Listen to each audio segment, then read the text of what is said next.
Bonjour tout le monde. Excusez-moi pour pour le retard. Tout est de ma faute. Voilà, je sors d'une réunion et donc je suis tombé dans les bouchons. Alors pas habituel parce que d'habitude il n'y a pas grand monde sur la route. Mais là c'est peut-être les périodes de fête et j'ai pas fait attention. Alors je vais baisser un petit peu l'éclairage. Voilà. Donc je finis les réglages. Vite fait, je viens juste d'arriver. Donc Gérard, lui, ça fait déjà 20 minutes qu'il m'attend, parce qu'on a toujours l'habitude, si vous voulez, de se voir avant. Donc, on papote, on fait les derniers réglages, entre autres. Donc, moi, j'en ai pas besoin, mais GG, il se maquille, il fait son make-up, il soigne sa petite moustache et puis ses beaux cheveux pour vous, pour toujours être nickel. Voilà, c'est ça la perfection de GG. Ben, bonsoir à toutes et tous. Encore désolé. Et je vois qu'il y a déjà une trentaine de personnes qui sont déjà là. J'espère que si j'ai quand même un petit peu retard. Mais j'avais prévenu GG et il m'avait dit de toute façon, euh, ça change pas, t'es toujours en retard.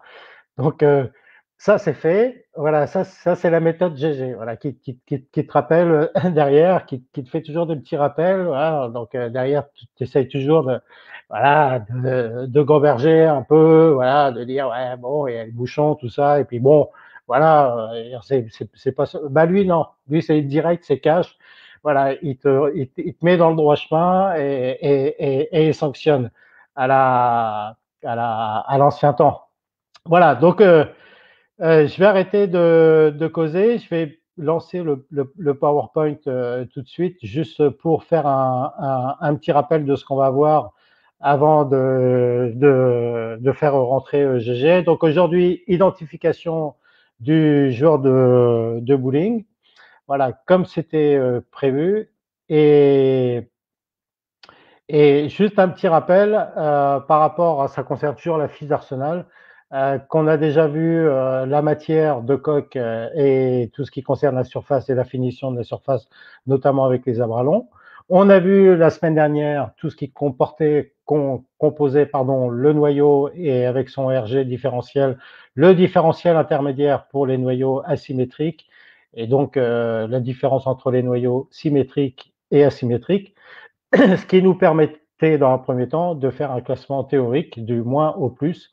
Et aujourd'hui, eh ben, nous allons voir ce qu'on a déjà vu sur le live du mois de mars pendant le premier confinement, tout ce qui concerne la vitesse, la rotation et bien sûr un petit rappel ou une explication du PAP. Alors, je vais introduire gentiment, bien entendu, mon ami GG qui est là, qui s'impatiente, voilà. Ah, eh ben c'est pas trop tôt. Merci, Eric. Salut Gégé, tu m'engueules pas devant tout le monde, hein, s'il te plaît, hein. Non, non, non. Mais non, Tu l'as mais fait, ils te connaissent maintenant. Et tu sais, tu tout le l'as, monde t'excuse. tu l'as C'est fait pas de ta soft, hein. faute, t'es né comme ça. Voilà, ça reste entre nous, hein. Voilà, comment ça va? Bien, bien, bien. Impeccable. La forme? Bon, eh ben, Ouais. écoute, je vois que tout le monde est au rendez-vous, hein, toujours les mêmes, hein. Il y a Yvon, Joël, Henriette, Philippe qui est là ce soir, donc Sandrine, Lionel, David, José. Bon, bah, bonjour tout le monde, hein. Merci de votre Ouais. fidélité. Et puis, bah, si tu veux bien, GG, comme on a un petit peu de retard et que cette thématique-là, on s'est vu deux, trois fois, bah, on a été obligé de la raccourcir, mais il y a quand même pas mal de diapos. Donc, on va essayer de respecter le temps. De passer carré. Alors, voilà. Donc, pour introduire par rapport à l'identification du joueur, hein, donc on a vu les boules, maintenant on va voir le joueur et par la suite, ça va nous permettre d'enchaîner sur les prochains lives sur le compromis, le fameux compromis vitesse-rotation. Donc, il faut savoir que, ben, en fait, on est tous différents. Hein, on a tous notre propre lâcher, on va avoir tous notre propre PAP, on a tous nos propres bandes de roulement qui peut différer largement d'un joueur à un autre ou qui peut être à peu près équivalent. Donc c'est pour ça que c'est difficile par moment de faire des choix de boules. Et ça, GG va me le confirmer. Quand il y a un joueur qui va faire 300 ou qui va gagner une compétition, il y en a tellement maintenant des vidéos et des retransmissions que c'est pas obligatoirement la boule qu'il vous faut parce que déjà vous avez peut-être pas le même jeu et surtout vous avez peut-être pas la même bande de roulement. On va le voir après. Mm. Eh bien, Euh, exact. et donc, le jeu d'un joueur va être caractérisé, donc c'est ce qu'on va voir par la suite, par 5 paramètres qui lui sont, bien entendu, qui lui sont propres par rapport à son jeu. Alors, ben, écoute, je te laisse introduire cette diapo, si tu veux bien, GG. Et Ouais, quels pas sont de problème. les cinq paramètres du jeu? Alors voilà, pourquoi d'abord on dit qu'il y a 5 paramètres? Eh ben, c'est simplement parce que avec ces 5 paramètres-là, on est capable de programmer un robot qui va pouvoir lancer des boules avec les caractéristiques qu'on lui aura données. Mais il faut ces 5 paramètres dont on va parler maintenant. Alors, la première chose, c'est le PAP. Le PAP, alors c'est Juste, quoi? je me permets de t'interrompre juste pour C'est, rappeler les 5 paramètres. Effectivement, il y a le PAP. Et à partir du voilà, PAP, on va pouvoir déduire une fois qu'on l'axis-style. aura repéré et repéré le Voilà. PAP sur la boule, on pourra en tirer les 4 paramètres suivants. Voilà, qui sont l'axis-style, l'axe de rotation, la vitesse de la boule et la vitesse de rotation initiale, le nombre de Ouais, révolutions par minute. voilà. Mais la première démarche, c'est de déterminer où se trouve le PAP de votre PAP ou le PAP du joueur que vous suivez. Et donc, c'est légèrement différent d'un joueur à l'autre, voire ça peut être très différent. C'est pour Alors, ça que comment le... Eric disait tout à l'heure, tu disais tout à l'heure que il faut faire attention, c'est pas parce que votre copain à côté il a fait 300 avec une boule que cette boule-là va vous réussir parce que vous n'avez peut-être pas la même position du PAP, la même position de la bande de roulement. Ouais, on peut dire que le PAP, c'est un peu la carte d'identité du lâcher du joueur. Tout à fait, tout à fait. C'est votre carte de visite, ouais. C'est la carte de visite. Et à partir de ce PAP-là, et même le perceur devrait théoriquement, bon, il y en a beaucoup qui le font, hein, pas de souci par rapport à ça, mais il devrait effectivement, pour identifier votre jeu, aller vérifier votre PAP. Voilà, et puis c'est la base, c'est le point de départ à partir duquel on va pouvoir positionner la masse du noyau pour obtenir un résultat, enfin le résultat qu'on veut obtenir. Hein, sinon, c'est un petit peu du pif quand même. Hein. Ok. Donc pour trouver le PAP, donc on a besoin de la fameuse bande de roulement. Tout à fait. Alors, ce qui va caractériser votre tout ce qui va suivre, c'est la position de la bande de roulement qui elle-même dépend de votre type de lâcher. Alors, vous avez remarqué certainement hein, que quand vous jouez en ligue, il y a très peu de joueurs qui ont le même lâcher. Hein, tout le monde a un peu sa méthode. Et donc, les bandes de roulement, bah, il peut y en avoir des grandes, des toutes petites, des moyennes, qui sont inclinées, qui sont pas inclinées. Enfin, il y en a un petit peu de tous les genres. Hein. Hmm. Donc là, on Alors vous ça, en a mis, ouais, on vous en a mis 6 pour. Hein, bien sûr, il y a toutes les positions intermédiaires. Hein. Mais c'est aussi pour vous familiariser avec les termes anglais. Alors, on prend la bande numéro un. Ah oui, tu m'as enlevé le. oui, mais c'est pas grave. Là, faut pas Ouais, vous fier au numéro un, numéro 2, numéro 3, 4, 5, 6, d'accord. parce que ça correspond à aucune photo. C'est juste prendre intérêt au nom, Alors, comme tu disais, full roller, high ouais. roller, semi roller. Alors, full Et roller, c'est quoi? Full roller, ça veut dire que vous avez un lâcher qui fait rouler la boule sur sa plus grande circonférence. donc ça, c'est la Donc, première qu'on voit. c'est la première en bas à gauche, vous voyez. En général, pour les droitiers, voilà comment se place la bande de roulement. Alors, elle peut être un peu plus près du pouce ou un peu plus près du majeur. Hein. Y a des joueurs qui roulent un petit peu sur le pouce.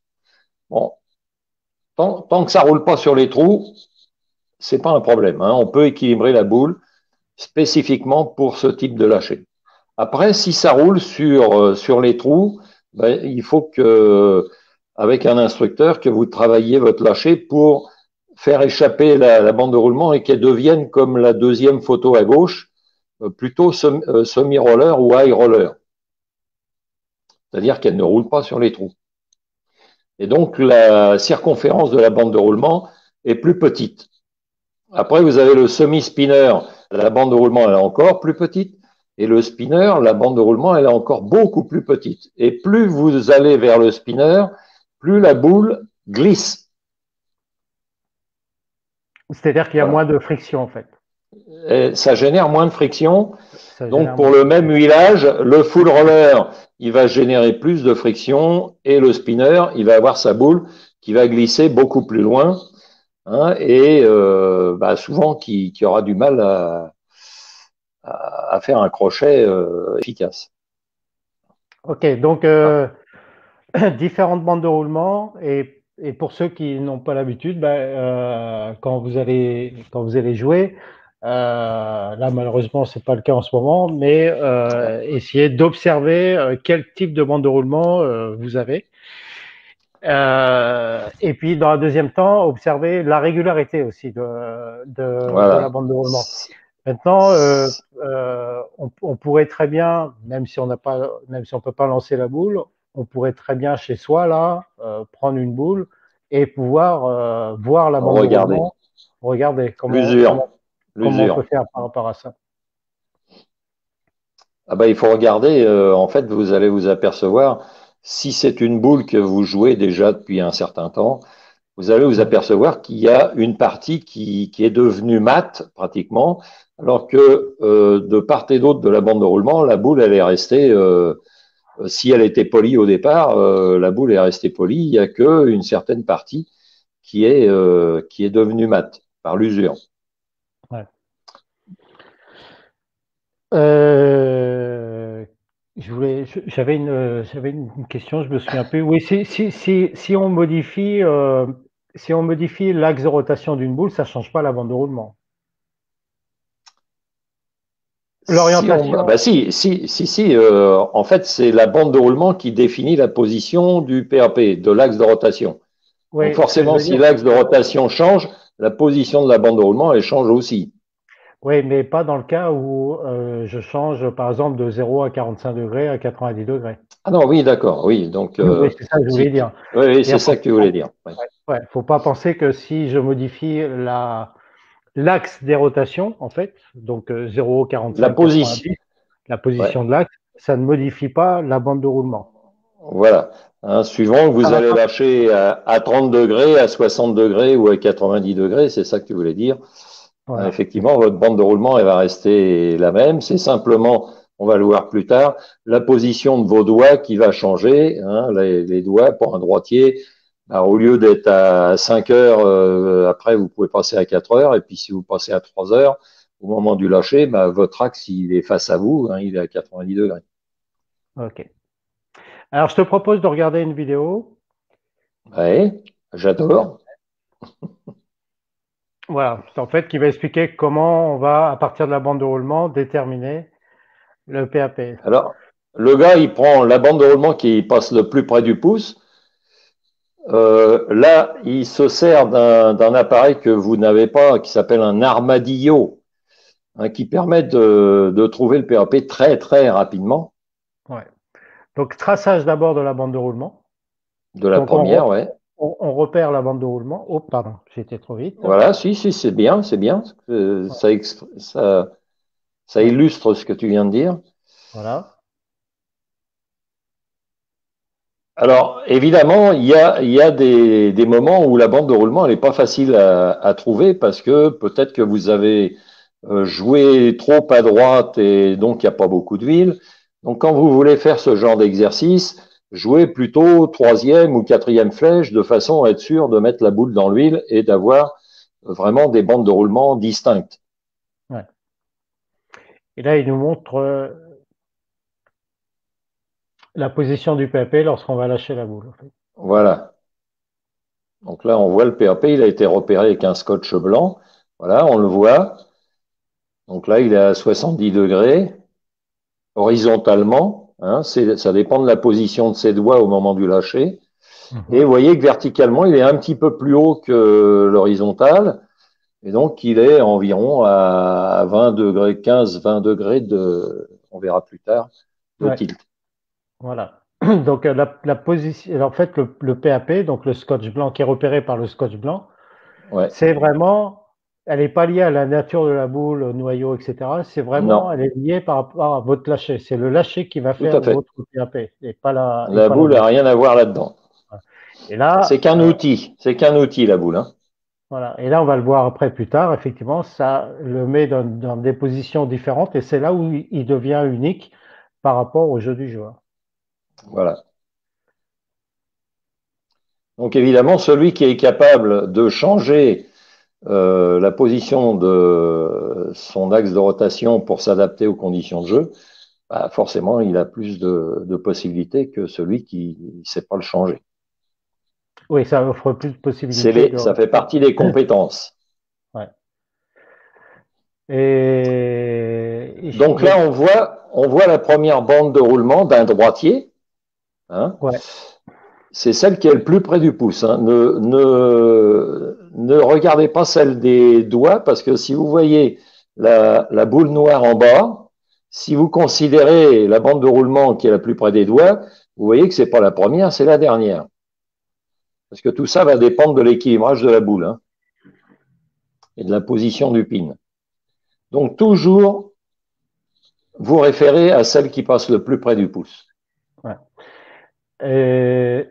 J'ai une question de Philippe. La différence entre le high roller et le smooth roller n'est pas évidente sur les photos. Bah, la Ouais. high roller, elle passe vraiment très près des doigts et du pouce. Smooth Voilà, roller, vous voyez la boule du haut, c'est une boule à moi, ça. Donc elle est assez près du pouce et elle peut être un peu plus près des doigts. Et là, donc c'est un high roller. Donc c'est quelqu'un qui a une bande de roulement qui est assez grosse, qui est un peu plus petite que le full roller hein, dans la classification. C'est full roller, la plus grosse, la plus grande circonférence de la boule, 27 pouces. Après, c'est high roller. Après, plus petit, c'est semi-roller. Après, encore plus petit, c'est semi-spinner et spinner. Et hélicoptère, là, c'est vraiment le plus petit. Hein. ouais. Une petite remarque d'Eric qui dit par le travail et l'entraînement, peut-on faire évaluer notre PAP et modifier notre bande de roulement? Bah oui. Ouais, tout à fait, tout Oui, à fait. oui, c'est même conseillé. Même quand si vous changez de perçage, si vous faites évoluer votre perçage au niveau de la main, ça peut créer un nouveau PAP parce que ça crée un nouveau lâcher. En Ouais. fait. Bah, suivant la rapidité à laquelle la boule va quitter le pouce. Voilà. Et Ah, là, ça j'enchaîne peut. sur Steve qui pose cette question. Et quand on roule un peu sur le pouce, cela a quelle incidence? Eh ben, c'est que tu tournes la main trop tôt, Steve. Voilà. Et comment changer Voilà. ça? Alors, quelle Et ben, incidence? il faut. Ça pas Alors, nécessairement des incidences. l'incidence, c'est que vous avez une bande de roulement qui a une circonférence qui est plus grosse et donc elle consomme un petit peu plus d'énergie. Et pour changer ça, Steve, il faut garder la main plus longtemps derrière la boule.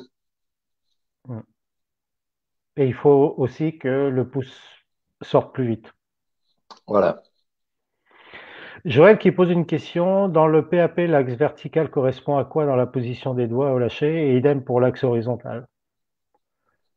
Alors, on va le voir après hein, pour le tilt, hein, pour l'axe Ouais, vertical.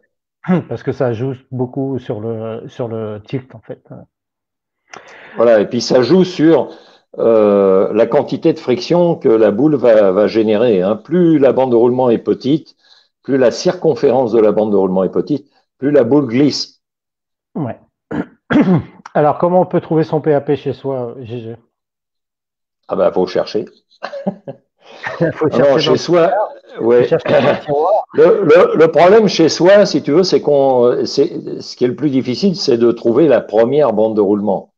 Hein, alors, bien sûr, là, moi, je la connais, ma première bande de roulement, donc je voulais tracer hein, la photo de gauche, donc je l'ai tracée et tout le tour, et puis j'ai mis sur un support et j'ai mis la bande en tournant le support pour m'assurer que la bande de roulement elle est bien horizontale par rapport à la table. Et ensuite, bah, vous mettez au-dessus et donc le PAP, bah, il est au milieu sur le dessus de la boule. C'est pour ça que je te faisais la Donc remarque. c'est une méthode rapide, hein, qui n'est pas Si on très a, précise, mais c'est rapide. si on a une vieille boule, qu'on peut, avec un crayon gras, tracer là où il y a Voilà. l'usure. En fait. C'est là où... Alors, soit vous prenez un crayon gras. Si vous n'avez pas de crayon gras, prenez un scotch blanc et puis vous mettez du scotch tout le tour. Hein, ça vous donnera la même chose en un peu plus épais, mais c'est quand même faisable.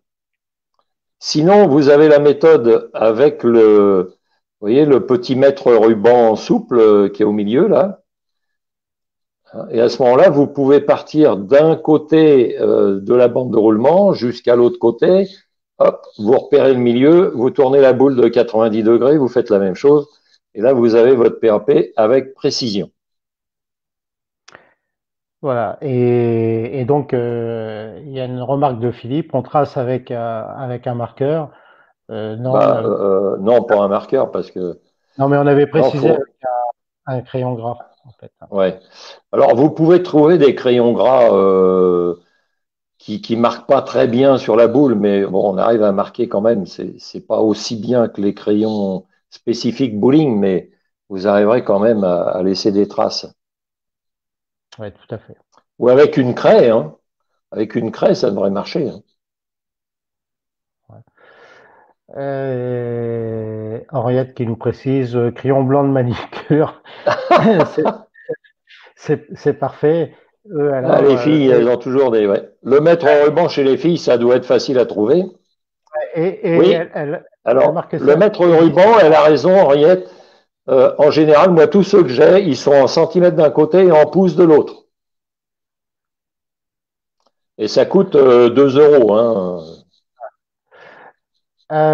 Philippe, pour répondre à ta question, le PowerPoint sera disponible comme les autres l'ont été sur le site de la fédération. Il y aura une info qui sera mise sur la page Facebook de la fédération. Lorsque vous dites lâcher avec les doigts à 17h ou 16h, est-ce que la position avec le pouce encore dans la boule ou après la sortie?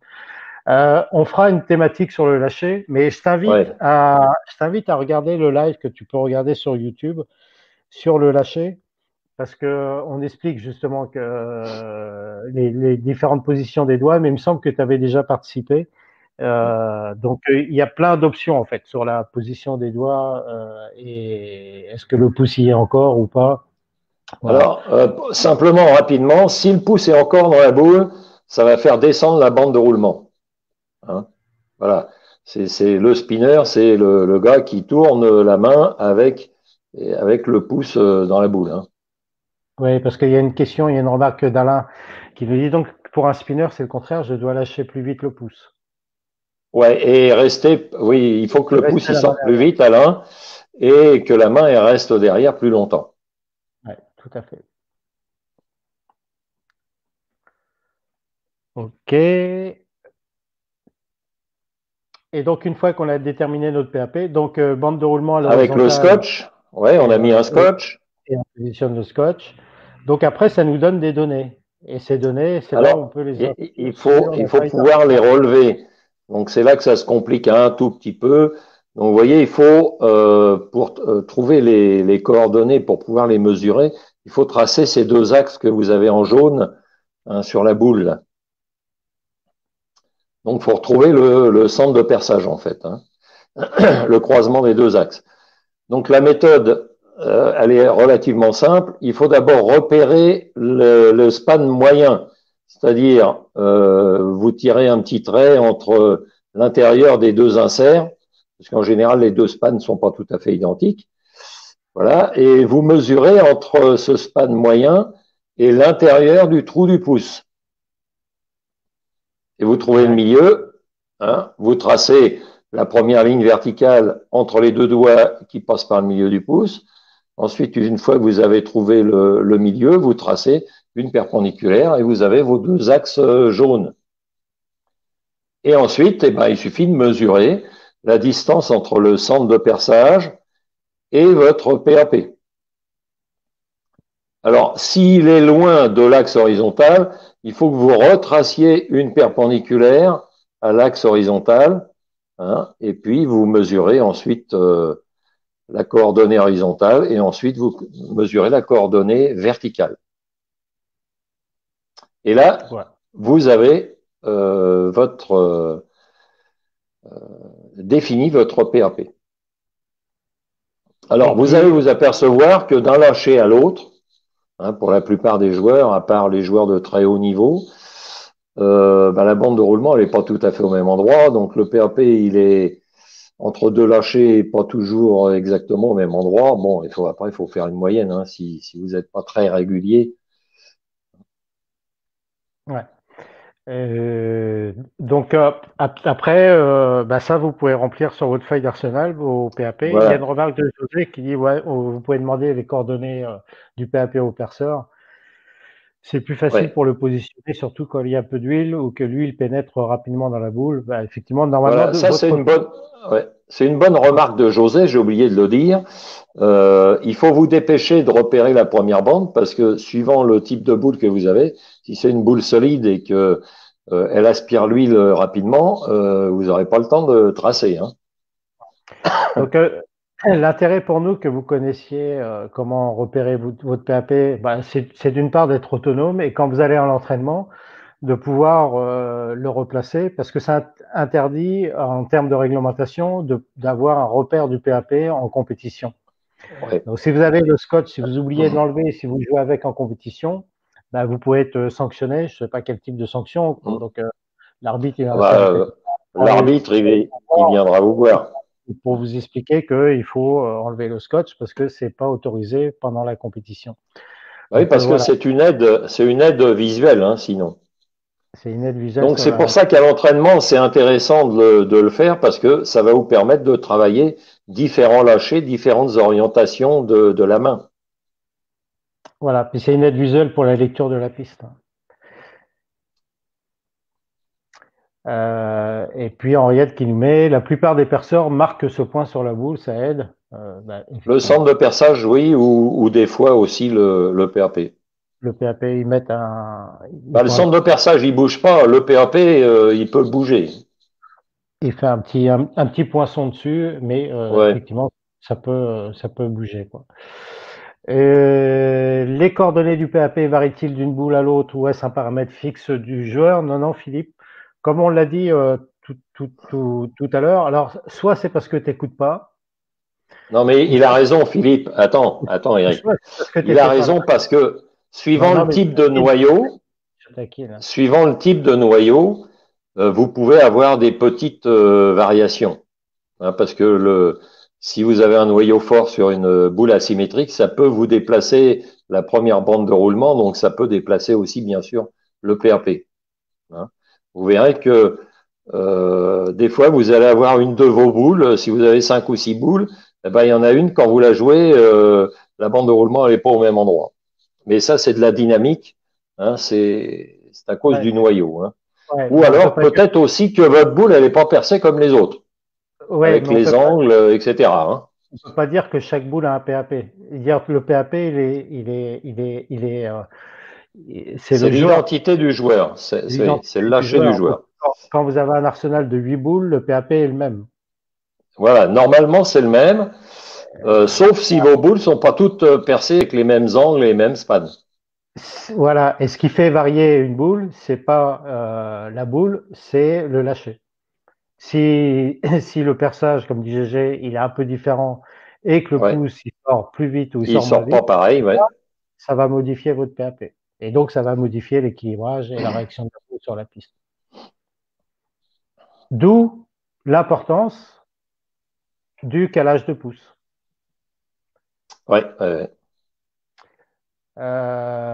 Et puis Là, d'avoir toutes les boules, et puis d'avoir toutes ces boules percées pareil. ouais, l'incidence du titre, on va le voir après.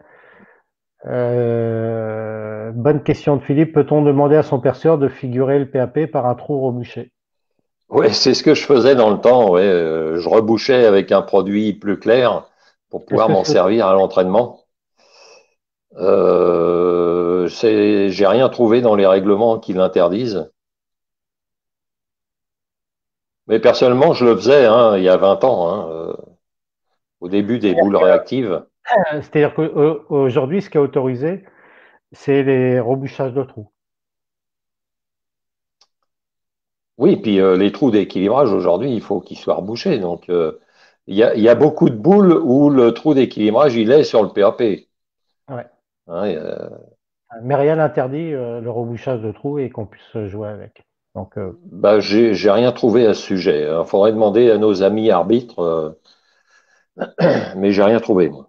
ouais. Et peut-on voir son PAP sans scotch avec de l'expérience? Ouais, c'est de l'entraînement. En fait, l'idée, c'est. Son PAP sans le scotch, Si, c'est de l'entraînement.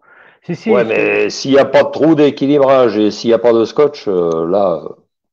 oui, non, mais en fait, pour Alors, ça, il y a des points sur la boule qui peuvent te donner, hein, des non, mais gravures sur la boule qui peuvent te donner, qui peuvent ouais, non, t'aider. mais ce que je veux dire, c'est qu'il faut, pour ça, il faut lancer la boule avec le scotch plusieurs fois.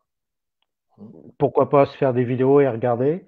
Euh, et après, tu enlèves le scotch, tu remets le scotch, tu enlèves le scotch et tu remets le Hum, scotch. Et après, tu vas voir que quand tu vas enlever le scotch, tu vas le voir ton PAP. Parce que tu vas voir ta boule, comment elle va évoluer sur la piste. Et ça a un intérêt, c'est que, notamment sur la lecture de la boule sur la piste, c'est ce que les pros font. C'est-à-dire que les pros et les bons joueurs, c'est ceux qui ont la capacité à observer ce que fait la boule sur la piste pour pouvoir prendre des décisions après des ajustements hum. tactiques. Mais ça se travaille en entraînement. Enfin, c'est pas facile, hein. Mais c'est intéressant parce que effectivement, ça va vous dire si la boule elle roule trop tôt ou trop tard. Hein, bon. Ah ouais, ouais. Mais GG, c'est pas facile, mais c'est la même chose d'observer sa boule dans les quilles et de voir où est-ce qu'elle sort. Bon, C'est ça c'est hyper plus dur, facile. mais Ça ça c'est plus demande de facile. l'entraînement. Ça demande de Tout l'entraînement, à ça fait. demande Tout à fait. l'œil. Euh, alors j'ai plein. Donc, ce n'est pas la boule qui fait le PAP, mais le joueur. Oui, c'est le joueur. Tac, tac. Et donc, pour Ouais, le coup, on n'achète pas le PAP, les gars. non, non, tout à fait, ouais. Ok. Pour finir avec le PAP, donc les intérêts du PAP, donc c'est qu'une fois vous avez localisé et repéré et mis une marque sur la boule de votre PAP, donc ça va définir euh, votre axe de rotation, l'axe vertical et horizontal qu'on va voir juste après. Hum, Mais à l'entraînement, l'intérêt c'est que ça va permettre d'évaluer votre lâcher, de travailler différents axes de rotation entre 0, ouais. 45, 90 et de voir les différentes réactions, d'observer le comportement de la boue sur la piste. Et bien entendu, c'est pour ça que le perceur généralement devrait ou doit ou le fait vérifier votre PAP pour pouvoir équilibrer la boule. Et on verra sur une thématique, notamment les équilibrages, quel est le rapport entre les équilibrages et le PAP. Voilà. Juste, est-ce que tu peux nous préciser, Gérard, comment on valide que la position du PAP, elle est bonne Ouais. sur la piste quand on positionne le scotch? À quel moment on valide si c'est Alors, bon? en fait, normalement, il faut vous faire filmer parce que vous ne pourrez pas le voir, ou alors il faut que quelqu'un d'autre, un, un ami ou un partenaire derrière vous, regarde. Au moment où la boule sort des doigts, du pouce et des doigts, il faut que le scotch que vous avez mis tourne rond. C'est-à-dire, il ne faut pas qu'il saute. Hein, faut pas quand la boule commence à tourner, il ne faut pas que le scotch fasse On va le voir sur les des vidéos petits après. sauts. Il faut qu'il tourne autour du scotch. Hein. Il faut qu'il soit bien fixe. Alors après, une fois que la boule a commencé à faire quelques tours, c'est normal, puisque les bandes de roulement elles bougent, bah, le PAP il bouge aussi. Hein.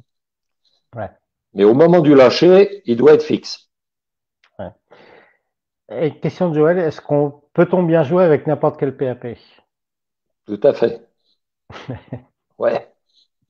Ah oui, parce Heureusement, que heureusement, oui. Et heureusement. si tu veux, Joël, il y a suivant le PAP, suivant les coordonnées que tu as de ton PAP, eh ben il y a des conditions de jeu sur lesquelles tu seras plus à l'aise et puis des conditions de jeu sur lesquelles tu le seras moins. Hein. C'est comme ça après qu'on adapte en fonction du PAP, du tilt Ouais. et qu'on va adapter aussi l'arsenal en fonction des conditions de jeu Voilà, avec la même boule, on peut faire plusieurs choses suivant les angles qu'on donne au moment du lâcher. Ouais. Donc d'ailleurs, il faudra organiser des compétitions en Oui, auto-règlement, compétitions à autorisées que pour les 45. PAP de 3 quarts à 5 quarts. Et pour ceux qui ont un tilt supérieur à 50 degrés, interdit. Ouais. Ce serait pas bon. Alors, maintenant qu'on a notre PAP, donc on a vu sur la petite vidéo tout à l'heure que effectivement le petit repère blanc là, eh ben, il va déterminer des degrés de tilt et des degrés de position de cet axe sur le plan horizontal. Donc on va pouvoir déterminer l'axe de rotation sur la position verticale et l'axe de rotation sur la position horizontale. Horizontal. Alors, la position horizontale, on lui donne plusieurs noms. Hein, ça peut être la rotation latérale, puisque ça se passe latéralement de 0 à 90. Les Anglais, ils appellent ça side roll aussi, hein, la rotation de côté, hein, latérale. Après, le tilt, bah là, c'est sur un plan vertical, lui. Alors, est-ce que tu peux nous causer du tilt? Qu'est-ce que c'est que le Alors, le tilt? tilt, c'est quelque chose qui est très important pour définir le jeu d'un joueur, puisque suivant la quantité de tilt que vous donnez au moment du lâcher, ça va générer plus ou moins de friction. Plus il y aura de tilt, plus l'axe de rotation il sera en l'air, et plus la boule va glisser. Et moins, si vous avez zéro de tilt, comme les full rollers par exemple, eh bien, plus la boule va rouler tôt et perdre de l'énergie tôt, puisque la circonférence de la bande de roulement est plus grande. Donc, sur une rotation, la boule, elle va faire plus de chemin, en fait. Hein. Ok. Euh, il Et y a une remarque. effectivement, comme tu l'as fait remarquer, Eric, sur le PowerPoint, on peut comparer l'action du tilt à celle d'une toupie. Parce que si vous avez un tilt très important, ça revient à l'action d'une toupie. Là, il y a presque plus de friction, comme les joueurs Hélicoptère. hélicoptères. Ouais. Et ce qui n'a pas empêché les joueurs hélicoptères, dont un qui a été champion du monde, je Bah crois que oui, c'était à bah, Renault, en ouais. gagnant devant le Suédois. Pourquoi? Parce que ces gens-là, ils se préoccupent pas des conditions de jeu. Pour eux, Mm. ça ne change rien. Il n'y a pas de friction. Leur Ouais. boule, en plus, elle est légère, hein, donc moins de friction, très petite bande de roulement qui fait 5 ou 6 centimètres, enfin une dizaine de centimètres de circonférence. Donc eux, ils jouent la une, quoi, point final. Ils s'occupent pas des conditions de jeu. Et Mm. comme cette fois-ci, les conditions de jeu étaient relativement difficiles, eh ben, ce sont les hélicoptères qui ont gagné, quoi. Mm. Juste, je reviens, que Jean-François Salut Jeff, qui nous dit les boules dans le PAP, c'est pas interdit. Et il y a sur la Merci réglementation Jean-François. l'article D'accord. 1.11 de la Oh, bah là, réglementation on a l'article en plus. Ouais. qui, Super. qui indique tout ça. Hein. Donc Sandrine qui nous indique qu'elle a fait boucher ses boules, c'est pas une bonne idée. Donc full roller, mauvaise idée. Non, non, non, non, non, Et c'est vaut pas une mieux mauvaise spinner. idée. Non, non, non, il Non, n'y a non, pas de non. mauvaise bande Et de roulement. pourquoi, Steve, tu veux passer du full roller au spinner? Non, entre les deux, c'est bien aussi, hein. Si tu veux, C'est si clair. t'es spinner et qu'il y a beaucoup d'huile, tu vas être dans le caca. Si t'es full roller et qu'il n'y a pas beaucoup d'huile, tu vas être dans le caca. Donc, il vaut mieux être semi-roller, ça passe un petit peu partout, hein. C'est clair. Suis le conseil de tonton.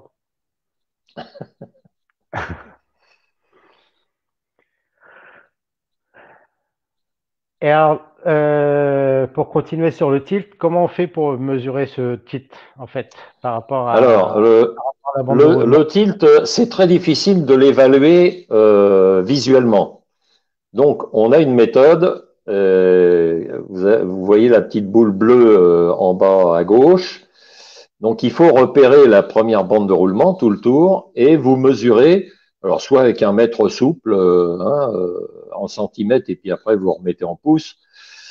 Et donc, vous mesurez cet arc-là. Et l'arc, en fait, ça représente la moitié de la circonférence de la bande de roulement. Et une fois qu'on a mesuré cet arc, on a un tableau qui va nous indiquer le degré de tilt correspondant. Et voilà. Donc vous voyez que le full roller en haut, il a zéro de tilt, puisque son axe de rotation, il est parallèle à la surface de la piste. Par contre, au fur et à mesure que la bande de roulement diminue, eh bien, l'axe de rotation, il s'élève, hein, et vous avez de plus en plus de tilt. Alors, vous voyez que dans la case de droite, c'est indiqué la glisse. C'est le full roller qui a le moins de glisse et le spinner qui a le plus de glisse. Alors évidemment, suivant les conditions de jeu, ça sera plus favorable d'être l'un ou d'être l'autre. Et donc, effectivement, là, ça a une incidence sur la friction. Et on Ouais, voit bien que le tilt, plus il est important, et plus la boule a et moins la boule a de friction, et donc plus elle glisse. Ouais, voilà. ouais. C'est Ça moins veut pas dire, stable. ça veut pas dire pour autant que c'est pas bon. Et notamment, Non, non, non, comme tout c'était à noté fait. sur le slide d'avant, bah, ceux qui ont beaucoup de tilt, ils vont avoir plus de facilité sur des pistes sèches. Voilà. Des pistes où il y Alors a beaucoup de... ils vont avoir du mal sur les pistes à zéro parce que ils vont être obligés de se mettre un peu plus à droite pour chercher de la friction. Par Mhm, contre, ils seront un petit peu avantagés sur les dernières parties quand ça va commencer à sécher. mhm, ok. Et donc, par rapport à ça, c'est toujours intéressant de connaître son titre parce que ça va permettre derrière de pouvoir adapter son arsenal en fonction des difficultés Voilà, qu'on va avoir sur tout à certaines fait. conditions de jeu. Par exemple, j'ai beaucoup de titres, donc j'ai plus de facilité quand c'est sec, mais qu'est-ce que je vais prendre euh, par exemple, là, je vais me faire un peu l'avocat du diable et je vais faire le joueur. Voilà, GG, c'est mon perceur. Moi, j'ai beaucoup de titres et je vais lui dire, voilà, bah, j'ai une compétition fédérale, donc ratio théoriquement assez plus bas que ce que je rencontre d'habitude. Et le village, il est assez long parce que je vais tomber sur un village à 44 pieds. Donc, Hmm. quel type de boule, déjà, en termes de surface et en termes de matière, tu vas me conseiller? Alors, on raisonne par rapport à la friction. Donc, tu as un lâcher qui génère très peu de friction. Donc, on fait l'inverse. On va choisir une boule qui génère de la friction. Hein, donc, on va prendre une boule solide. Et puis, ça va aussi intervenir, mais on le verra plus tard, sur le type d'équilibrage qu'on va choisir aussi. Ouais. Donc, si vous générez pas de friction, il faut choisir un matériel qui génère de la friction. Si vous générez de la friction, eh ben, il faut choisir un matériel qui en génère pas trop, hein, sinon vous perdez trop vite de l'énergie. Ouais. Et Jean-Marc qui nous dit, en fait, il faut savoir varier son lâcher. En fait, la première base, c'est déjà de connaître son lâcher, de connaître Voilà. son style, ton axe de rotation. En fait, connaître son identité, ça c'est la première chose. Et ensuite, savoir s'il est régulier. Mm. Si Parce que, déjà tu arrives à connaître ton lâcher, donc parce qu'on est en train de voir, et à valider qu'il est régulier, à partir de ce moment-là, tu peux commencer ouais, effectivement à créer à des variations. travailler, à travailler un autre lâcher. Hein. Mais c'est pas la peine d'en avoir 50. Déjà, si vous avez deux lâchers différents, je vous garantis que vous allez vous adapter beaucoup plus facilement. Mais il faut rester dans la maîtrise, bien sûr. Il ne faut pas faire n'importe quoi. Tout à fait. Est-ce que tu peux nous parler de l'axe de rotation, donc là sur le plan horizontal, je veux dire. Horizontal. Donc la rotation latérale. Donc si vous lâchez la boule avec les doigts à 6 heures et le pouce à midi, donc vous êtes directement derrière la boule. Donc là, on dit que votre axe de rotation, il est à 0 degré. Si vous lâchez la boule avec le pouce à 9 heures et les doigts à 3 heures, là, votre axe de rotation, il est à 90 degrés. Et donc, il y a toutes les positions intermédiaires, bien entendu. Alors, plus vous êtes près de 45 degrés et plus entre allez, 40 et 60 degrés, hein, c'est ce qui permet de jouer sur, de s'adapter sur la plupart des conditions de jeu. Mais c'est la position finale des doigts, hein, à la fin du lâcher, qui détermine la position de l'axe sur le plan horizontal.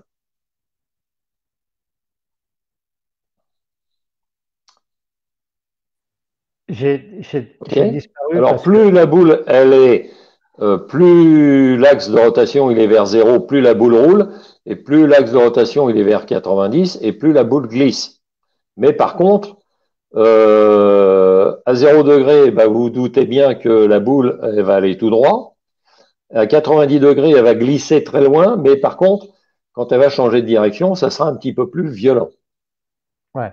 Donc ça, on verra aussi sur une thématique. On l'a déjà vu, hein, mais on verra sur une Ouais, thématique. En fait, parce que le lâcher, ça va devenir en fait un paramètre d'ajustement et d'adaptation tout à euh, fait. sur les conditions de jeu. Donc, comment on va pouvoir utiliser ces différents lâchers. Voilà. Mais là, dans un premier temps, c'est vous faire Et comprendre quand? Et quand surtout? et quand. Ouais. Il y a une question. Je vais juste m'absenter, mais pas très longtemps. Euh, À 20 une petites. autre réunion? Non, parce que je dois changer de PowerPoint parce que sur celui-ci, Ouais, à retravailler dessus. Et il y a une vidéo que je vais pas t'as fait avoir. trop vite. T'as fait trop Ouais, vite. j'ai fait trop vite. Comme j'étais en retard, voilà, on fait tout trop vite. Mais ça n'a pas d'importance. Mauvais élève. Je vais te laisser répondre à la question de Ouais. Steve. Et Alors, si on Steve. génère de la friction, pourquoi on peut mieux réussir avec des maths? Voilà, donc, ce qui est une bonne. Alors, bah, Steve, toi, tu mets beaucoup de rotation. Tu as beaucoup de vitesse aussi, mais quand il y a trop de friction, ça m'étonnerait que tu arrives à mieux jouer avec des maths. Ou alors, c'est que maintenant, tu as beaucoup plus de vitesse que de rotation. Tu vois, si ton compromis il est déséquilibré, que tu as plus de vitesse que de rotation, effectivement, tu peux t'en sortir avec des maths. Ou si tu joues sur des terrains très gras avec du transfert, ouais, ok. Mais normalement, il faut toujours choisir la solution inverse, c'est-à-dire si tu génères de la friction, il faut choisir un matériel qui génère pas trop de friction. Et si tu as un lâcher qui génère pas de friction, bah faut utiliser un matériel qui génère de la friction. Faut compenser. Hein, c'est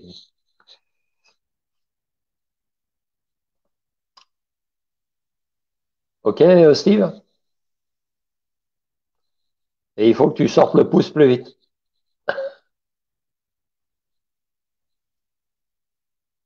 Voilà, bon, on a perdu notre ami Eric. Alors, qu'est-ce que je peux vous dire de plus sur la rotation latérale? Euh, ouais, par contre, quand vous lâchez une boule avec votre axe de rotation à 90, elle va glisser plus loin, donc c'est aussi un facteur d'adaptation hein, pour faire glisser la boule. Mais comme je vous ai dit, elle va réagir plus fort, puisque en fait, la boule, elle part dans l'axe de la piste, et la rotation, elle est perpendiculaire à l'axe de la piste.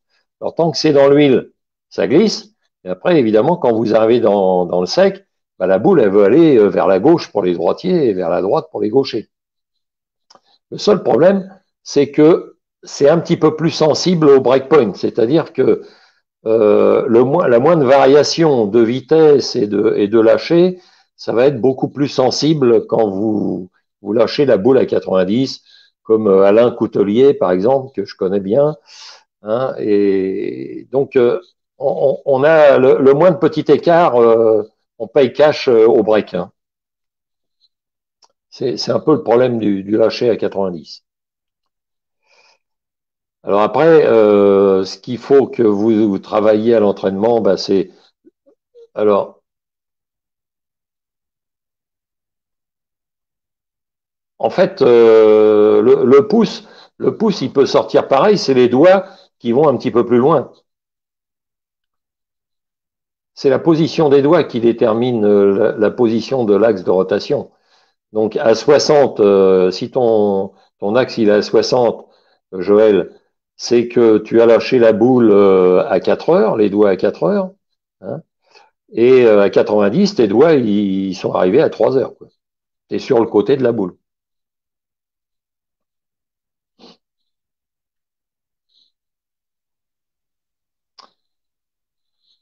Voilà, il y a d'autres questions?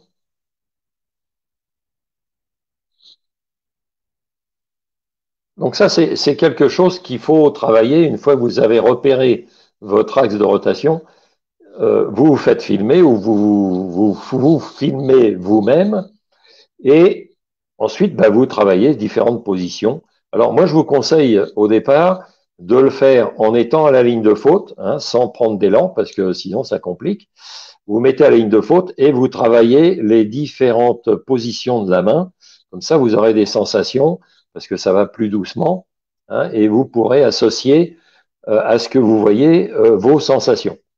Et puis ensuite, bah, vous faites un exercice avec un seul pas, et puis ensuite, vous augmentez le nombre de pas pour reproduire hein, le lâcher. Mais commencez toujours à ligne de faute sans élan. Sinon, vous allez être perdu.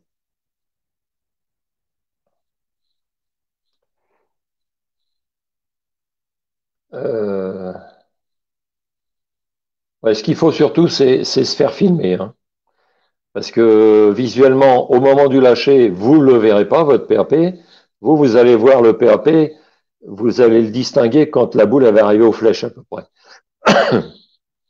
Mais ça sera trop tard, il aura déjà bougé. Hein. Donc là, la vidéo, elle est indispensable. Alors, soit avec votre téléphone, soit avec une tablette. Bon, je reviens vers toi, GG. Désolé, mais je retrouve pas le PowerPoint. Ça n'a pas d'importance par rapport à la vidéo. Bon, ben, Ouais. écoute, on va faire sans. Une question encore de Steve. Les pouces interchangeables aident au changement pour la sortie du pouce? Alors, bah, l'avantage des pouces interchangeables, c'est pas ça, c'est que tu vas garder, si les angles sont tous les mêmes dans toutes tes boules, tu vas garder les mêmes sensations au lâcher. Hein. Ton pouce sortira de la même façon. C'est ça l'avantage du pouce interchangeable. Le deuxième avantage, c'est que tu peux avoir plusieurs pouces de tailles différentes si ton pouce gonfle au fur et à mesure ou s'il rétrécit au fur et à mesure. Oui, c'est la régularité. C'est-à-dire, ça permet d'avoir la Voilà, c'est régularité. un Et gage comme de on l'a dit, régularité. ça permet aussi d'avoir plusieurs diamètres pour pouvoir s'adapter. Ouais. Voilà. Ok. Ah ben c'est pas le même celui-là. Non, mais j'ai regardé. C'est pour ça que j'étais un petit peu long s'il y avait la vidéo, mais c'est pas grave. De toute façon, Ah, t'as cette pas retrouvé la vidéo-là, vidéo. Ouais. on le verra sur le plan, sur les ajustements tactiques. Voilà. Donc en fait, Ok. là, les dessins, c'est pour vous montrer les différentes positions. Et De donc, il y a la main. des positions intermédiaires de la main qui fait. C'est pour ça que lorsque vous filmez, et GG l'a bien dit là, parce que j'ai écouté quand même d'un œil attentif, Il vérifie. que effectivement, si vous filmez, vous allez voir votre position de main et en fonction de la position de main, vous pourrez déterminer un axe de rotation. Alors, pas précis, mais en tout cas une zone entre 0,30, Ouais. entre 30 et 60 degrés ou entre 60 degrés et 90 degrés. Voilà. Et après, c'est effectivement d'essayer de le moduler et d'essayer de le faire évoluer. Alors, comment on Ouais. peut calculer la vitesse de boule? Et tu vois, c'est là où j'ai pas j'ai pas la bonne diapo parce que tu avais rajouté une mesure, mais ça n'a pas Ouais, bah, d'importance. oui, Le oui. principal, c'est que C'est pas grave. on comprenne comment on va pouvoir mesurer cette vitesse de boule, la vitesse de boule. Alors, pour l'instant, on a vu le tilt. Hein, on a dit qu'il y avait 5 paramètres. Donc, on a vu le PRP, on a vu le tilt et on a vu la rotation latérale, l'angle de rotation latérale entre 0 et 90. Maintenant, il nous reste 2 paramètres à mesurer. C'est votre vitesse de boule et le nombre de rotations que vous êtes capable de donner à la boule. Alors, la vitesse de boule. Donc, il faut être en mode chronomètre sur votre téléphone, par exemple. Hein, et on déclenche le chronomètre au moment où la boule est franchie la ligne de faute et on l'arrête au moment où la boule touche la une. Voilà. Donc ça nous donne une vitesse moyenne en fait, hein, et on la transforme en kilomètres heure. Alors il y a une petite formule. Alors, je te coupe, GG, pour deux choses. La deuxième chose, c'est pour répondre à une question qui est effectivement pertinente. On est bien d'accord que ces infos sont pour des joueurs droitiers. Ah ben c'est pour tous les joueurs. C'est-à-dire que La c'est pour rotation tous les joueurs. latérale. Alors effectivement, la photo qu'on vous a montrée de la rotation latérale, elle va de 0 à gauche de la boule jusqu'à 90 au milieu de la boule. Pour un gaucher, le 0, il se trouve à droite de la boule et 90 au milieu aussi. Voilà. C'est-à-dire que le PAP, il est Il toujours est de l'autre positionné côté. à l'inverse de la bande de roulement. Pas du côté de la Voilà, bande de roulement, mais de l'autre côté. tout Voilà. à fait. Mais quand on dit sur un arsenal, sur une fiche d'arsenal, c'est noté droitier ou gaucher. Mais le Ouais. PAP, quand c'est noté 4 horizontal et une mesure de 1,5 vertical, qu'il soit gaucher, droitier, c'est Oui, pareil. oui, c'est la même chose, bien C'est sûr. juste la direction en fonction du Ouais, gaucher et du droitier voilà. qui va être différente. Et il y avait une question, c'était par rapport à ça, on peut se fier à la vitesse indiquée par Voilà. l'informatique du bowling. Alors, c'est de ça qu'on voulait vous parler. Alors, comment ça marche, l'informatique au bowling? En général, vous avez 2 cellules qui sont situées avant le râteau, hein, avant la fin de la piste. Et normalement, elles sont distantes l'une de l'autre d'1 pied, hein, 30 cm environ. Et si vous voulez, elles sont réglables informatiquement parlant. Hein. Ça veut dire qu'elles peuvent dire un peu tout et n'importe quoi.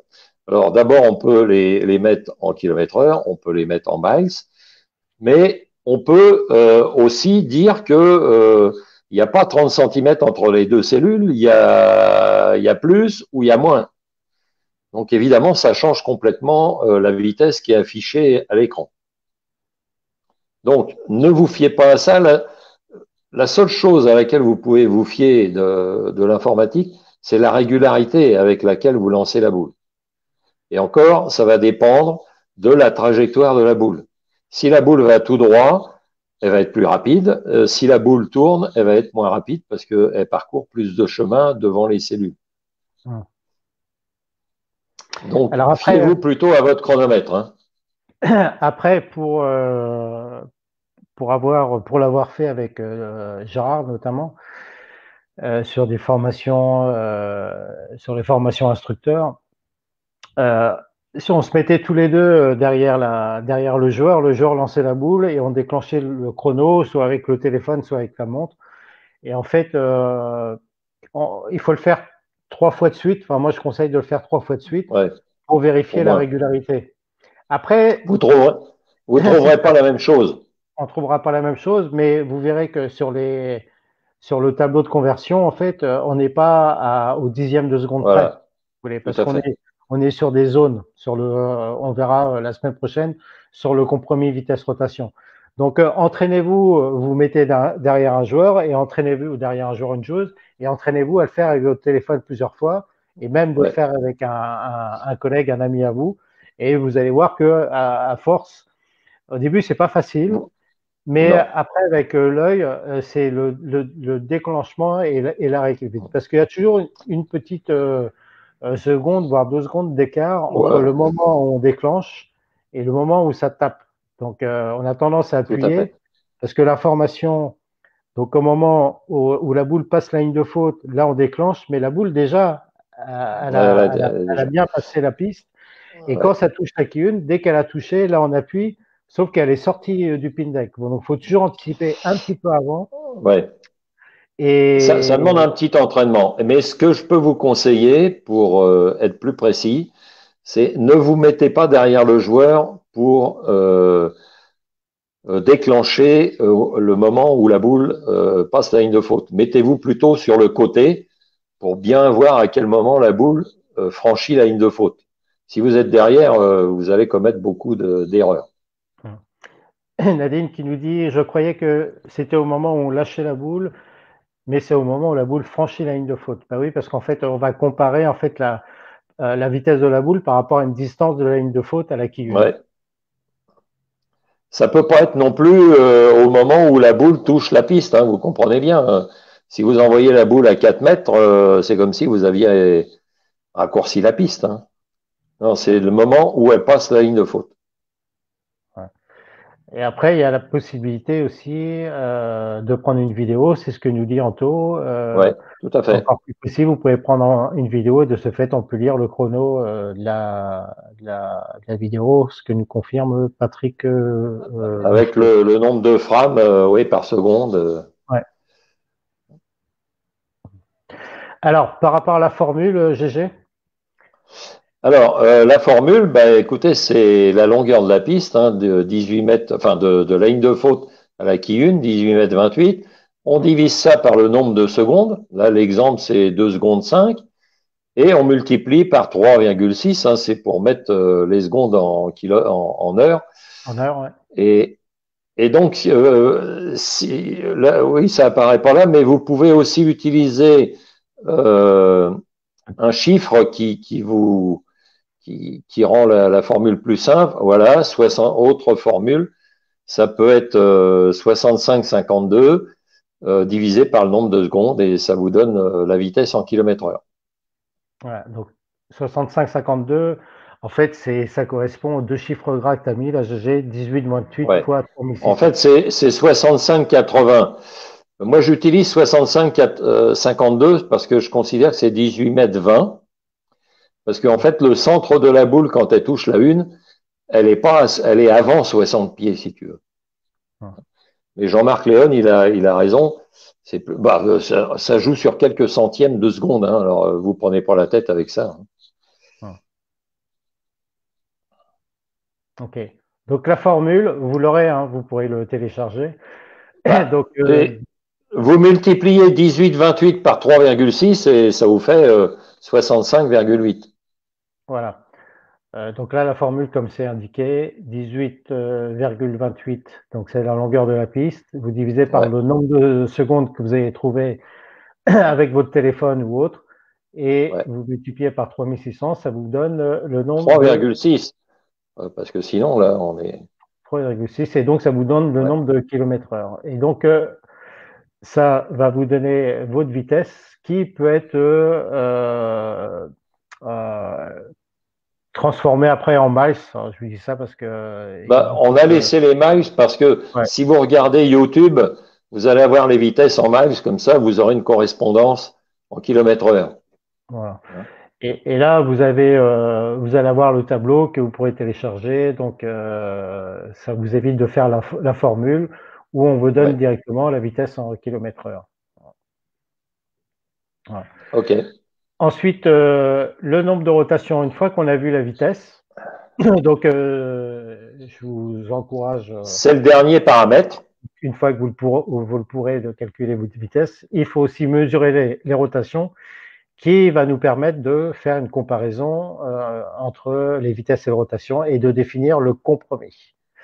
Alors, Voilà. comment fait-on pour mesurer les rotations, GG? Eh bien, on part à nouveau du PAP. Hein, on se sert du repère qu'on avait fait au départ et on met une bande de scotch depuis le PAP jusqu'au-dessus des doigts. Alors, on s'arrête juste avant la première bande de roulement pour pas faire sauter la boule sur la piste. Hein. Ok. Donc, vous collez cette bande, hein, comme vous voyez sur la photo là, et ensuite, faut lancer la boule et vous faire filmer.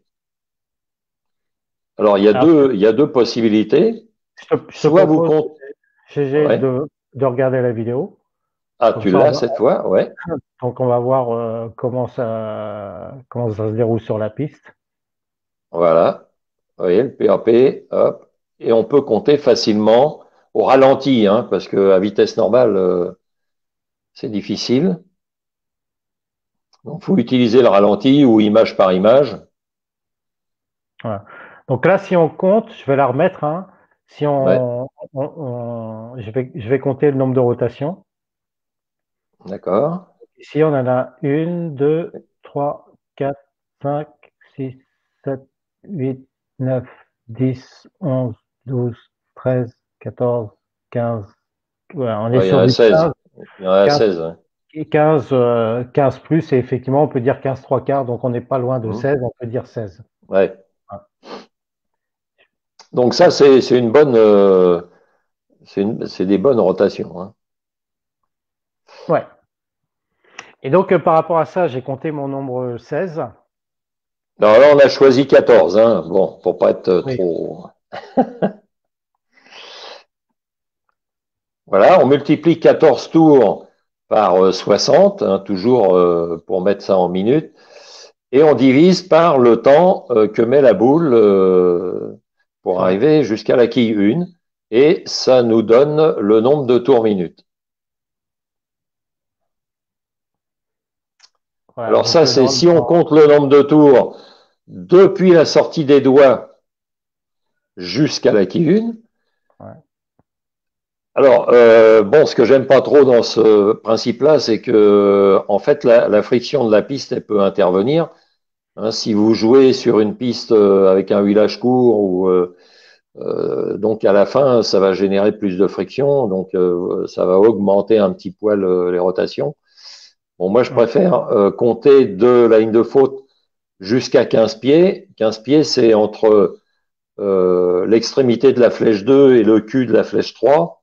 Il suffit de mettre un repère sur le capot, et puis vous multipliez par 4, puisque ça représente un quart de la longueur de la piste. Et on trouve bien sûr le même résultat. Voilà, donc c'est compter le nombre de bandes. D'ailleurs, on peut revenir sur la Deux vidéo tours, ouais. Le nombre de tours. ici. Et donc là, on a du mal à Ouais, là, on visualiser, voit pas bien les flèches, hein, mais mais j'ai ma petite idée.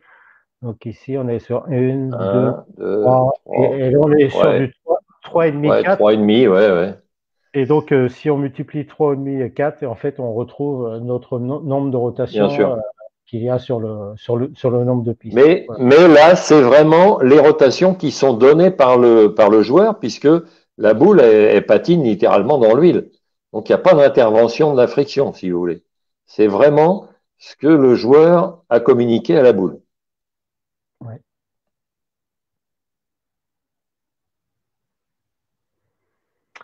OK. Est-ce qu'il y a des Alors, questions?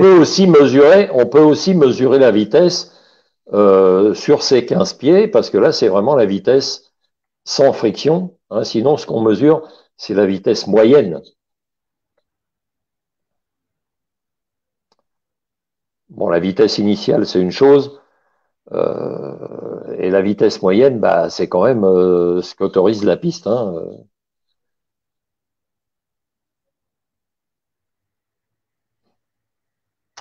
OK. Bon, ben parfait. On a fait le tour qu'il y Voilà, a on a On a nos 5 paramètres. il n'y a pas beaucoup de questions. Donc, pour synthétiser par rapport à ça, donc on a réussi à trouver les quatre paramètres par rapport au PAP. Et effectivement, quand tu dis 5 paramètres GG, c'est que tu rajoutes le Ouais, le PAP. PRP, ouais. Donc on part du PAP et à partir de ce PAP-là, ben, en fait, on va déterminer le degré d'inclinaison verticale, ce qu'on appelle le Ouais, tilt, la vitesse de la boule en km/h, l'axe de rotation sur le plan horizontal et le ouais. nombre de rotations, la vitesse de rotation en tours minute. Voilà. Et ces quatre paramètres-là, en fait, une fois que vous les aurez notés sur l'arsenal, alors il y en a, on a déjà reçu plusieurs fiches d'arsenal où il y a Mmh. déjà les vitesses et le nombre de rotations qui ont été notées, ainsi que le PAP. Et donc, bah, à partir de là, ça va beaucoup plus préciser, et on en reparlera la semaine prochaine, Ouais. le compromis vitesse-rotation. Et là, voir si votre arsenal, d'une part, est cohérent, s'il n'y a pas de doublon, et s'il est cohérent par rapport à l'identification qu'on vient de voir ensemble, l'identification de votre jeu. Et après, on va pouvoir optimiser, en fait, en fonction du jeu, de votre identification, on va pouvoir optimiser votre arsenal en fonction des besoins. Alors, il est évident que, et c'est pour ça aussi qu'on vous donne ces informations-là, parce qu'après, ça va mériter une discussion avec le perceur. Parce que, et là, je vais remettre euh, le, Bah oui, parce qu'il manque encore les conditions de jeu. Hein. le slide, parce que effectivement, pour choisir avec certitude, il manque encore les conditions de jeu. Et tiens, est-ce que vous avez des problématiques à jouer sur des pistes qui sont plutôt huilées, sur des Voilà. huilages longs, sur des volumes élevés, sur des huilages courts, sur des huilages où il y a beaucoup de friction, où le volume d'huile est plutôt faible, etc., etc. Et là, ben, on va faire un bon compromis. Je crois que GG, la dernière fois, tu avais parlé d'une soupe, je crois, où on mélangeait les ingrédients. Et après, C'est de la cuisine. C'est de la cuisine. Ouais. voilà, c'est de la cuisine, ouais, tout à fait, ouais. Euh, alors, je regarde s'il y a des questions. La vitesse moyenne, c'est mieux. Philippe qui nous dit, faut-il faire un lâcher 90 pour mieux voir? Pour mieux voir quoi? Je sais pas. Est-ce que tu peux nous préciser, Philippe, Philippe, pour ouais. mieux voir quoi? Ah, le PRP, peut-être. Peut-être, ouais. Peut-être. On va attendre sa réponse. Alors, que Que faire? faire si la vitesse est élevée et la rotation est faible? C'est Alors, et justement le. de la réponse est dans la question, Gérard. Si la vitesse est élevée et la rotation faible, ça génère pas beaucoup de friction. Donc, qu'est-ce qu'on va faire? Si mon jeu ne génère pas beaucoup de friction, ben, je vais être obligé de compenser avec du matériel qui génère de la friction. Ah,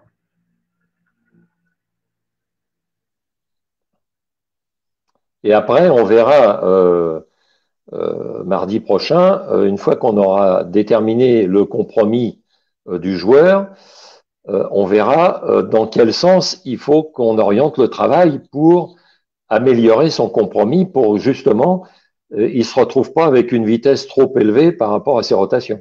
Donc, on va essayer de rééquilibrer ah, hein, en travaillant dans ce cas-là, en augmentant les rotations. ah.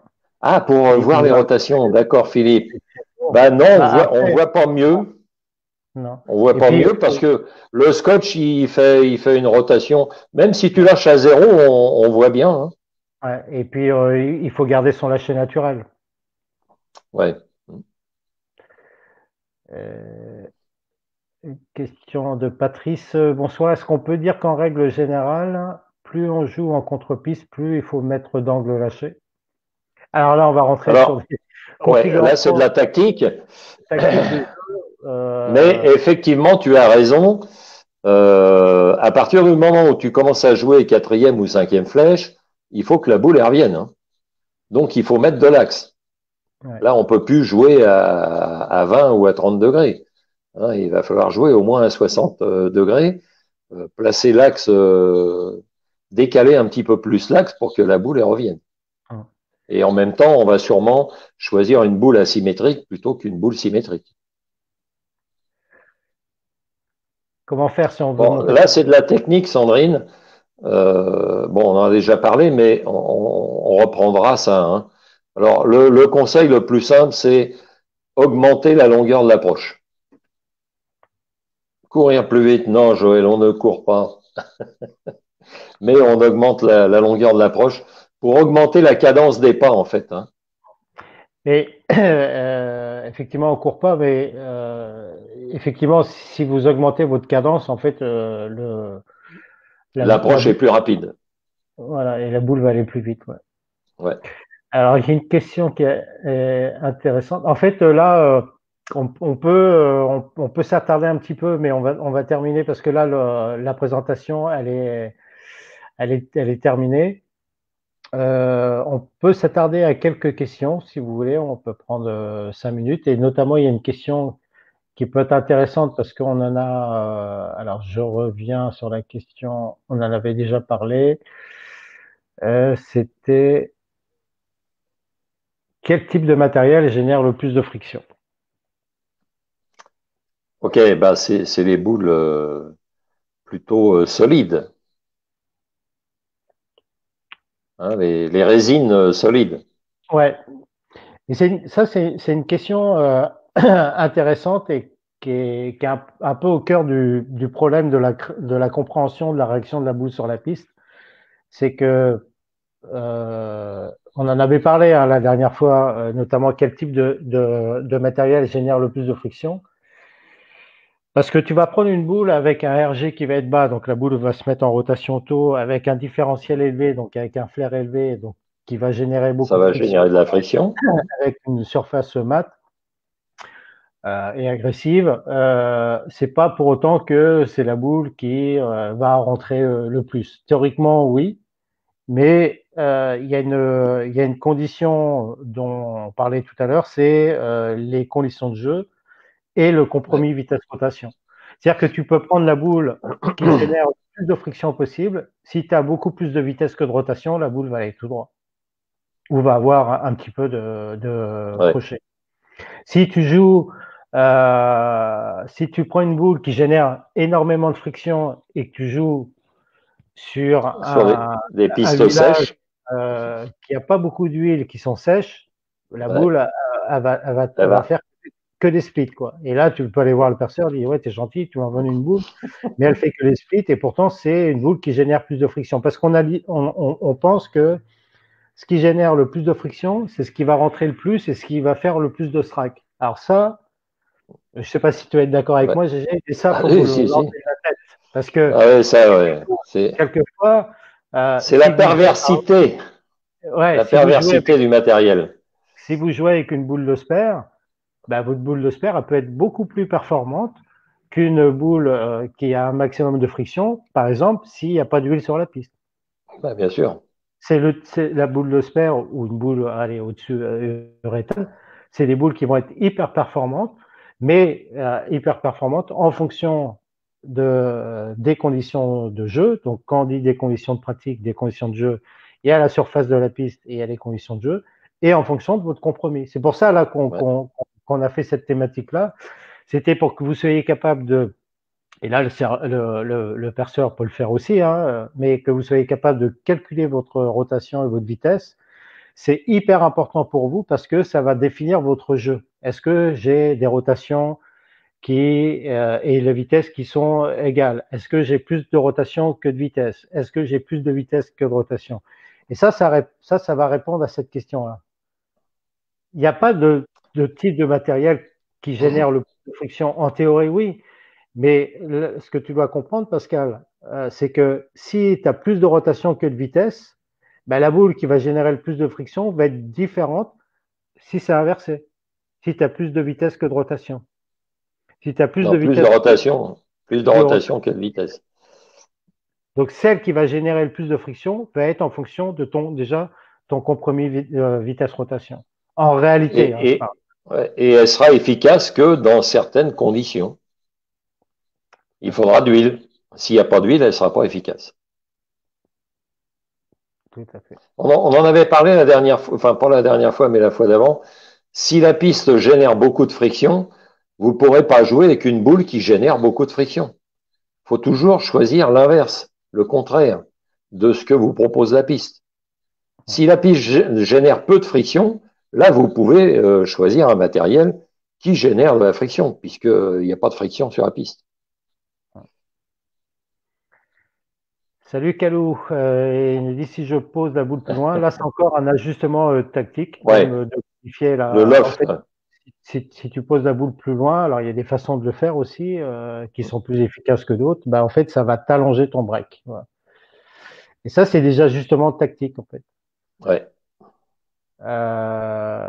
Nadine, peut-on augmenter la vitesse en levant plus le backswing? En fait, il y a deux leviers, c'est d'augmenter la cadence de l'approche et d'augmenter L'amplitude. l'amplitude du balancier. Ouais. Mais Euh, méfiez-vous de l'amplitude parce que ouais. si c'est pas bien fait, pas facile à maîtriser. Henriette qui nous dit RGB en dessous de 15 livres, bon courage. Oui, j'ai Euh, reçu la fiche d'Henriette, effectivement, j'ai vérifié aussi sur Internet. Bon, on en avait discuté, Guy m'a appelé, on en a discuté, et effectivement, les 12 et les 13 livres, elles ont toutes des RG élevés. Bon, après, si on verra après avec son compromis, hein, Henriette, il n'y a pas beaucoup de rotation non plus, donc c'est pas la cata, quoi. Elle a même plus de vitesse que de rotation, à vue de nez, là. Donc, donc RG élevé, bah, ça peut être un bon truc pour toi, Henriette. Il y a Olivier qui nous pose une question. Salut Olivier. Ouais, salut Olivier, ouais. Qui ne connaissent pas Olivier, ça faisait partie d'un des meilleurs joueurs, Au bon endroit, ouais. d'un des meilleurs joueurs de France à une époque, et il a fait partie de l'équipe de France également, donc très bon technicien. Et donc il dit avoir de la friction, oui, mais au bon moment sur la piste, bah, effectivement. Et là où c'est plus important, c'est sur la fin de piste.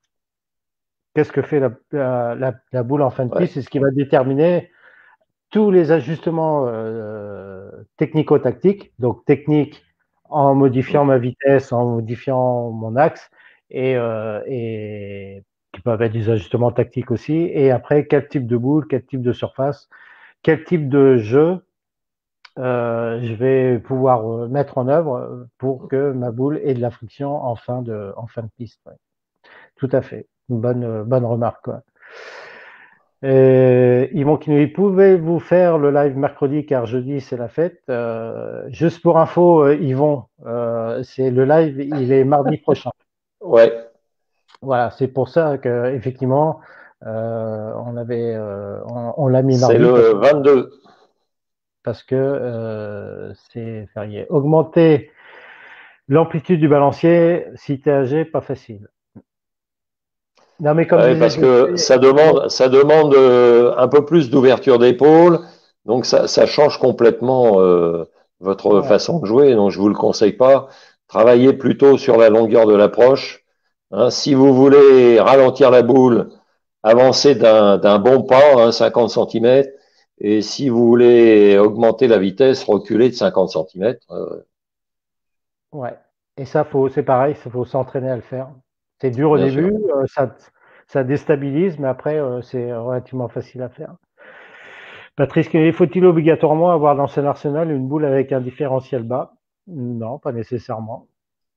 Bah, ça dépend de ton jeu, de ton compromis, vitesse, rotation, Ouais. et puis des conditions sur lesquelles tu joues. Hein.